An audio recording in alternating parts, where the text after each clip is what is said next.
So think of the last time that you had a craving. It's like the idea of this food comes to mind, and then you just have that impulse to go experience that food.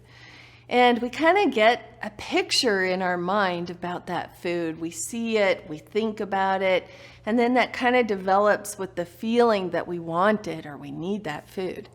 So here's something that you can use next time you have a craving that comes up. This exercise is from NLP, Neuro Linguistic Programming, which looks at how the brain codes information and how we can tap into that code to shift the brain and make an update and come out with a new result. So for this exercise, I want you to imagine a bowl of chips, and it can be your favorite kind of chips. Whatever chips, just put them into that bowl, having that right, noticing that. And NLP, we recognize that our brain represents our external world internally with visual information, stored memory files of sight, sound, smell, taste, etc., right? So imagine your bowl of chips out in front of you. And you might even kind of consider, what is it you really like about those chips? Just kind of notice, is it the crunch? Is it the flavor? Is it the taste? So now imagine, and as you see your bowl of chips, I want you to think about scale of 1 to 10, how compelling is it? 10 being really high, if they were right there, I would go for it. 1 being, not so much, maybe you just ate so you're not hungry. Whatever it is, but just giving it a rating system, 1 to 10, as you recognize that image of the chips. And now we're going to go through a few different exercises, and I want you to notice how your brain relates to this idea of these chips. So now we can look at, when we represent things in front of us, that we usually, especially foods that we crave, they're usually right out in front of us, right within reach. So notice the picture that you made in your mind of the chips. Was it three-dimensional? Right. Was it color? Right. Now imagine we can adjust the color. Imagine turning up the color, making it brighter, making it lighter, like more light in the picture. Does it make it more compelling or less compelling?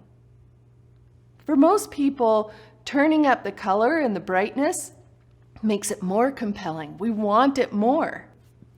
And now thinking of, imagine picking up a chip and biting into it.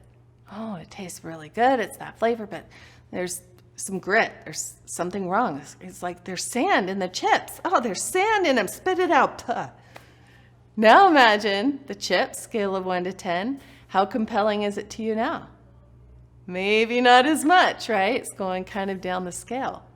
So now we can adjust how our brain is seeing or imagining these chips. We can adjust some of these aspects of it to take the edge off of this craving. So now seeing the image of chips, we kind of, these have sand in them, so we're going to turn the picture down. We're going to dim the color, dim the brightness, and notice, how does that change, scale of 1 to 10, how compelling is that? It probably ratcheted it down just a little bit. And now we're going to take that 3D image and make it flat. And we're going to put a frame around it so it's a picture. Scale of 1 to 10, how compelling is it to you now? Probably even less compelling. Now we're going to take that flat picture and we're going to send it 30 feet out away from us. How compelling is it now? Well, even sending it out away is telling your mind to let go of it, or it's not within your immediate perspective, right? So even that can take that degree of compulsion down even more. So here's this tool that you can now use the next time you have a craving come up. Notice what you're picturing in your mind about it.